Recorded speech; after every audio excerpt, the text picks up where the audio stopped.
Well, hey there! Today we're going to be talking about the converse of the Pythagorean Theorem. Now, if you've never heard that word converse before, basically it says that you take your conclusion and you switch it with the beginning part and then see what you get. Now, in the Pythagorean Theorem, we say that if you have a right triangle, then a squared plus b squared equals c squared. So the converse of that is going to swing this around. It says that if a squared plus b squared equals c squared is true, then you have a right triangle. Now I can understand why you might not think that that's so impressive, but consider this. When we usually work with the Pythagorean Theorem, what we're trying to do is find the side lengths of a third side in a triangle given the other two sides. But the assumption that we have to make ahead of time is that we have a right triangle, and that's not always going to be the case.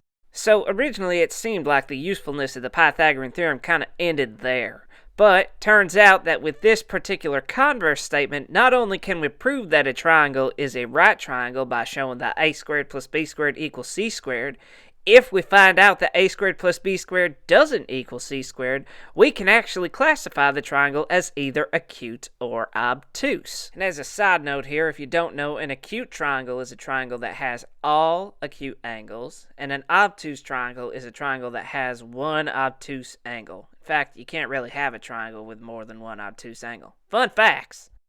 Okay, so all of this is to lead us to these three interesting results here, these three consequences of the converse. If a squared plus b squared turns out to be greater than c squared, then the triangle is acute.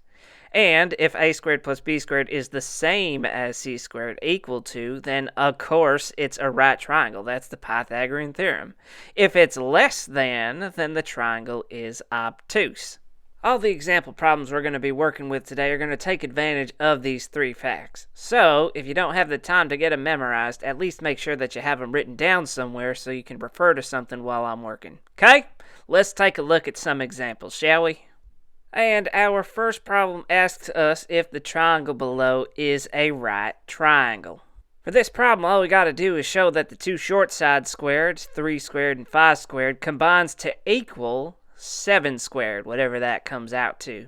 Now, if it does turn out that 3 squared plus 5 squared equals 7 squared, then we have a right triangle. If not, then we don't. So the test is going to be to square the two short sides and add them together and see how that compares to the long side squared. This is our a squared plus b squared here. Our two short sides are going to be 3, of course, and then 5. When we square these, we're going to get 9 plus 25. And when you combine those, you get 34. We again have to compare this to c squared, and hopefully it's going to be the same thing, but c squared is the long side squared, so 7 squared, and that is 49. So what exactly do we conclude? Well, let's start our statement here. Since, that magical math word, a squared plus b squared, 34, is not the same or not equal to c squared, which was 49, we can conclude that this is not a right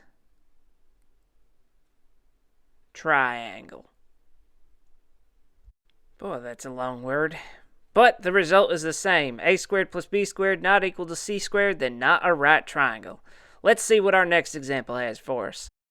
This problem gives us the side lengths of our triangle and asks us to determine if the triangle is acute, right, or obtuse. Now the steps for figuring this one out are the same as in the last problem. We're going to take our two short sides there, 4 and 5, square them and add them, and see how they compare to 6 squared, our long side squared. So let's do just that. We're going to start by setting up our a squared plus b squared.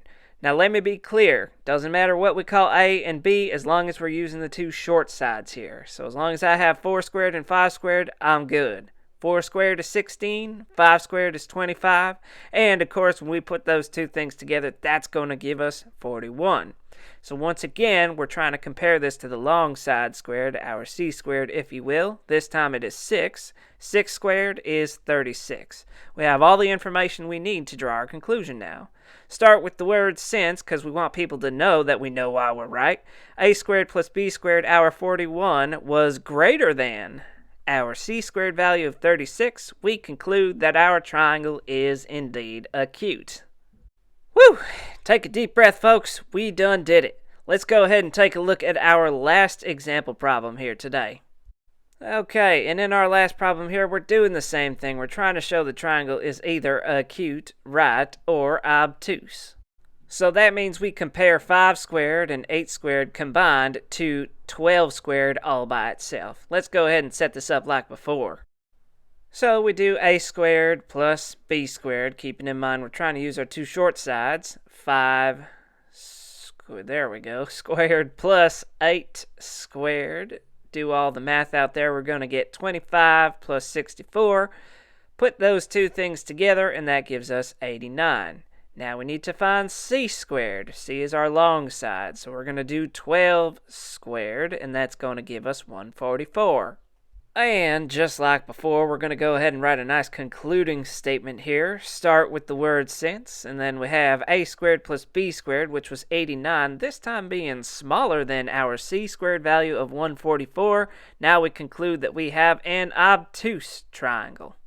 So, what's the takeaway here? Well, if we're thinking about the converse of the Pythagorean theorem, then we understand that if a squared plus b squared equals c squared, then we have a right triangle. If it doesn't, it's either acute or obtuse. We declare a triangle acute when a squared plus b squared is greater than c squared, and obtuse when a squared plus b squared is less than c squared.